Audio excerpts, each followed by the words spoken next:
Hello hi dear friends, എല്ലാവർക്കും നമസ്കാരം. ഇന്ന് നമുക്ക് നല്ലൊരു ഹെൽത്തി ബ്രേക്ക്ഫാസ്റ്റ് ഉണ്ടാക്കാവേ. നല്ലൊരു റാഗി പുട്ടും എളുപ്പത്തിൽ നല്ല ടേസ്റ്റ് ഒരു കടലക്കറി. അപ്പൊ ഈ ഒരു രീതിയിൽ നിങ്ങൾ ഉണ്ടാക്കി നോക്കിയിട്ടില്ല എന്നുണ്ടെങ്കിൽ ഉണ്ടാക്കി നോക്കിയിട്ട് നിങ്ങളുടെ അഭിപ്രായം അറിയിക്കാൻ മറക്കരുത്. പിന്നെ പുതിയതായിട്ട് കാണുന്ന കൂട്ടുകാർ റെസിപ്പി ഇഷ്ടമായിട്ടുണ്ടെങ്കിൽ ചാനൽ സബ്സ്ക്രൈബ് ചെയ്യാൻ മറന്നു വരുത്. അപ്പൊ നമുക്ക് വേഗം തന്നെ നമ്മുടെ റെസിപ്പിയിലേക്ക് പോകാം. Keep on watching guys. ആദ്യം നമുക്ക് നല്ലൊരു കടലക്കറി ഉണ്ടാക്കാവേ. ഞാനൊരു വെള്ളക്കടല കുതിർത്തെടുത്ത ശേഷം ഒന്ന് പുറത്തൊന്ന് മൂടി വെച്ചപ്പോഴത്തേക്കും ഇതുപോലെ ചെറുതായിട്ട് മുളച്ച് അത് സ്പ്രൗട്ട്സ് ആയിട്ടുണ്ട്. ഇനി നമുക്കിതിലേക്ക് 1/2 ടീസ്പൂൺ ഉപ്പും 1/4 ടീസ്പൂൺ മഞ്ഞൾപ്പൊടിയും ഇത്തിരി വെള്ളവും ചേർത്തോണ്ട് നമുക്കിത് കുക്ക് ചെയ്യാം. ഞാൻ കുക്കറിൽ ഒരു 3 വിസിൽ കൊടുക്കുന്നുണ്ട്. അപ്പം നന്നായിട്ട് ഇത് വെന്ത് വരണം. ഒന്ന് ഉടഞ്ഞു, ഈ കടല അങ്ങനെ ഉടഞ്ഞു പോവാറില്ല കേട്ടോ. അപ്പൊ അടച്ചു വെച്ച് കൊടുത്തൊരു 3 വിസിൽ മീഡിയം ഫ്ലെയിമിൽ കൊടുക്കുകയാണ്. അപ്പോഴത്തേക്ക് ഇത് കറക്റ്റ് ആയിട്ട് വേവായിട്ട് വരും. ഇനി നമുക്ക് ഈ കടല വേകുന്ന സമയത്ത് നമുക്ക് പുട്ടിനൊന്ന് നനച്ചെടുക്കാം. ഒരു ബൗളിലേക്ക് 1 കപ്പ് റാഗിയുടെ പുട്ടുപൊടി ചേർത്ത് കൊടുത്തിട്ടുണ്ട്. ഇപ്പൊ ചിലപ്പോൾ വെറുമിസല്ലി ആയിട്ടൊക്കെ കിട്ടും, പക്ഷെ ഈ റാഗി പുട്ട് ഈ ഒരു കടലക്കറിയുടെ കൂടെ ടേസ്റ്റ് ആണ്. ഇതിലേക്ക് ഒരു 1/2 ടീസ്പൂൺ ഉപ്പും പിന്നെ ഇത്തിരി വെള്ളവും ചേർത്തിട്ട് നമുക്കിത് നനച്ചെടുക്കാം. ഈ പുട്ടുപൊടിയും ഉപ്പും നന്നായിട്ട് ഇതുപോലെ മിക്സ് ആക്കി എടുത്ത ശേഷം വേണം നനച്ചെടുക്കാനായിട്ട്. നമ്മൾ ഈ ചപ്പാത്തിയുടെ മാവൊക്കെ കുഴച്ചെടുക്കുന്ന പോലെ ഒരുമിച്ച് ഒരുപാട് വെള്ളം ചേർത്ത് കൊടുത്ത് പുട്ടിന് നനച്ചെടുക്കരുത്. ഇത്തിരി വെള്ളം ചേർത്ത് കൊടുത്ത് വേണം നനച്ചെടുക്കാനായിട്ട്. എങ്കിലാണ് പുട്ട് നല്ല സോഫ്റ്റ് ആയിട്ട് കിട്ടത്തുള്ളൂ.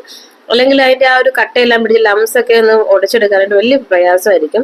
അപ്പൊ ഇത്തിരി വെള്ളം ചേർത്ത് കൊടുത്ത് നമുക്ക് ഇതുപോലെ നനച്ചെടുക്കാം. ഇത് ഈ റാഗിപ്പൊടിയൊക്കെ നനച്ചെടുക്കാനായിട്ട് വലിയ കഷ്ടപ്പാടൊന്നുമില്ല. ഇത്തിരി വെള്ളം ചേർത്ത് കൊടുത്ത് ഇതുപോലെ ആ കട്ടയൊക്കെ നുടച്ച് എടുത്താൽ മതി.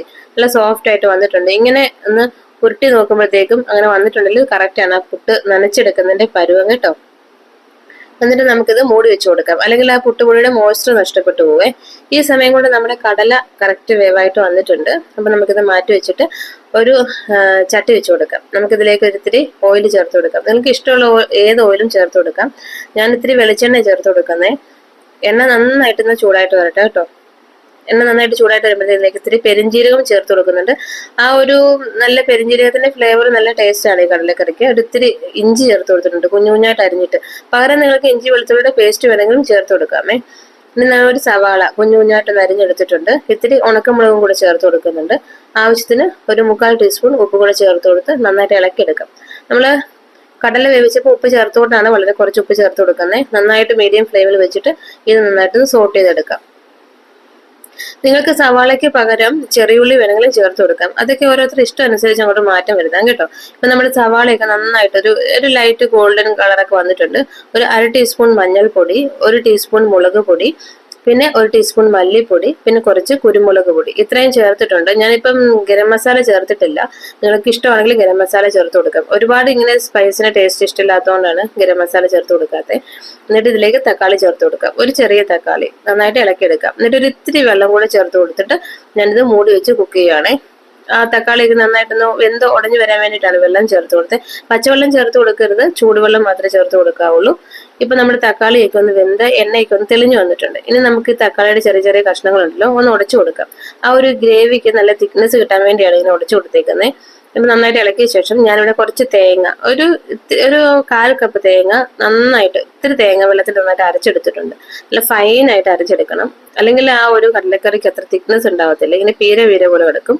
ഇതുപോലെ നന്നായിട്ട് വേണം അരച്ചെടുക്കാനായിട്ട്. തേങ്ങ ചേർത്ത് കൊടുക്കുമ്പോൾ ഈ റാഗി പുട്ടിന്റെ കൂടെ ഈ കടലക്കറി നല്ല ടേസ്റ്റ് ആണ്. തേങ്ങ നിങ്ങൾക്ക് ഇഷ്ടമാണെങ്കിൽ മാത്രം ചേർത്ത് കൊടുത്താൽ മതി. തേങ്ങയുടെ ആ പച്ച ഫ്ലേവറൊക്കെ അങ്ങ് മാറി കഴിയുമ്പോഴത്തേക്കും വേവിച്ചെടുത്ത കടല കൂടെ ചേർത്ത് കൊടുക്കാം. ഇത്തിരി ചൂടുവെള്ളം കൂടെ ചേർത്ത് കൊടുത്തിട്ടുണ്ട് കേട്ടോ. എന്നിട്ട് നന്നായിട്ടൊന്ന് തിളച്ച് വരട്ടെ. അപ്പൊ ഈ കടലക്കറിയൊക്കെ ഉണ്ടാക്കുമ്പോഴേ കടലക്കറിക്ക് നല്ലൊരു തിക്നെസ് കിട്ടാൻ വേണ്ടി ഒരു ടിപ്പ് പറഞ്ഞുതരാവേ. മിക്കവർക്കും അറിയാവുന്നതായിരിക്കും. ഒരു കടല എടുത്തിട്ട് ചെറു ചൂടുവെള്ളം ചേർത്തിട്ട് നന്നായിട്ട് അരച്ചെടുക്കണം. ആ ചൂടോടുകൂടി തന്നെ മിക്സിയിൽ അടിച്ചെടുക്കരുത്. ചൂടുന്ന് പോയതിനു ശേഷം മാത്രമേ ഇതുപോലെ അരച്ചെടുക്കാവുള്ളൂ. എന്നിട്ട് ഈ കറിയിലേക്ക് ചേർത്ത് കൊടുക്കുമ്പോഴത്തേക്കും ഈ കടലക്കറിയുടെ ഗ്രേവി നല്ല തിക്കായിട്ടിരിക്കും. അപ്പൊ അത് കടലക്കറി ഉണ്ടാക്കുമ്പോൾ കടലക്കറിക്ക് ഒരു തിക്നെസ് ഇല്ലാന്നുണ്ടെങ്കിൽ ഇതുപോലെ ചെയ്താൽ മതി. എന്നിട്ട് നമ്മുടെ കറി നന്നായിട്ട് തിളച്ചു വന്നിട്ടുണ്ട് കണ്ടോ. ഇത്രയേ ഉള്ളൂ. വളരെ സിമ്പിൾ ആണ്. നല്ല ടേസ്റ്റി കടലക്കറിയാണ്. ഇത്തിരി കടുകും ഉണക്കമുളകും കറിവേപ്പിലൊക്കെ ചേർത്തുകൊണ്ട് താളിച്ചെടുത്തിട്ടുണ്ട്. അപ്പൊ നമ്മുടെ കടലക്കറി സെറ്റ് ആയിട്ട് വന്നിട്ടുണ്ട്. നമുക്ക് മാറ്റി വയ്ക്കാം. നമുക്ക് പുട്ടുണ്ടാക്കാം. പുട്ടിന്റെ ആ പൊടി നനച്ചു വെച്ച ശേഷം അടച്ചു വെച്ചാൽ ആ മോയ്സ്ചർ ഒന്നും നഷ്ടപ്പെട്ട് പോകത്തില്ല. നല്ല സോഫ്റ്റ് ആയിട്ട് തന്നെ ഇതുപോലെ ഇരിക്കും. വീണ്ടും വെള്ളം ചേർത്തിട്ട് നനച്ചെടുക്കേണ്ട ആവശ്യമില്ല കേട്ടോ. ആവശ്യത്തിന് തേങ്ങ കൂടി ചേർത്ത് കൊടുക്കാം. എന്നിട്ട് നമ്മുടെ പുട്ട് ഉണ്ടാക്കുമ്പോൾ ഉണ്ടല്ലോ, ഈ പുട്ടുപൊടി പാത്രത്തിലേക്ക് ഇട്ട് കുത്തി നിറച്ച് ഇങ്ങനെ കൊടുക്കരുത്. അങ്ങനെ തിക്കി ഇട്ട് കൊടുക്കരുത്. വളരെ ലൂസായിട്ട് തന്നെ ഇട്ടാൽ മതി. എന്നിട്ട് നമുക്ക് ഇതുപോലെ ഒന്ന് കുടഞ്ഞ് ഇങ്ങനെ ചെറുതായിട്ടൊന്ന് ഷേക്ക് ചെയ്താൽ മതി. അപ്പൊ കറക്റ്റ് ആയിട്ട് ആ പുട്ടുപൊടി ലൂസായിട്ട് തന്നെ ആ ഒരു പുട്ടുകുറ്റിയിൽ ഇരുന്നോളും. അല്ലെങ്കിൽ ഞെക്കി ഞെക്കി വെച്ച് കൊടുത്തിട്ടുണ്ടെങ്കിൽ ആ പുട്ട് ഹാർഡായിട്ട് പോകും. അപ്പൊ സോഫ്റ്റ് ആയിട്ടുള്ള പുട്ട് കിട്ടാൻ വേണ്ടി ഇതുപോലെ ചെയ്താൽ മതി. കുക്കറിന്റെ പുറത്തേക്ക് വെച്ചിട്ട് സ്റ്റീം ചെയ്തെടുക്കാം. അപ്പൊ നമ്മുടെ പുട്ടും റെഡി ആയിട്ടുണ്ട്. അപ്പൊ നല്ലൊരു ഹെൽത്തി ബ്രേക്ക്ഫാസ്റ്റ് ആണ് റാഗി പുട്ടും കടലക്കറിയും. അപ്പൊ കടലക്കറി ഈ രീതിയിൽ ഉണ്ടാക്കി നോക്കിയിട്ടില്ലെങ്കിൽ ഉണ്ടാക്കി നോക്കണം. ഈ റാഗി പുട്ടൊന്നും മിക്കവർക്കും ഇഷ്ടമില്ലാത്തൊരു ബ്രേക്ക്ഫാസ്റ്റ് ആണ്, പക്ഷെ നല്ല ഹെൽത്തിയുമാണ്. അപ്പൊ എന്റെ കുട്ടികളൊന്നും റാഗി അങ്ങനെ കഴിക്കാറില്ല. അപ്പൊ ഈ ഒരു രീതിയിൽ റാഗി പുട്ട് ഉണ്ടാക്കി കൊടുത്ത് ഇതുപോലെ കടലക്കറി ഉണ്ടാക്കുമ്പോൾ അവർക്ക് ഇഷ്ടമാണ്. അപ്പൊ ഈ രീതിയിൽ തയ്യാറാക്കി നോക്കണം. എന്നിട്ട് നിങ്ങളുടെ വിലയേറിയ അഭിപ്രായങ്ങൾ അറിയിക്കാൻ മറക്കരുത്. എല്ലാവരും കമന്റ് ഇടാൻ ഭയങ്കര മടിയാണല്ലോ. നിങ്ങളുടെ അഭിപ്രായങ്ങൾ അറിയിക്കണേ. നമുക്ക് മറ്റൊരു വീഡിയോയിൽ കാണാം. Take care. Until then bye bye.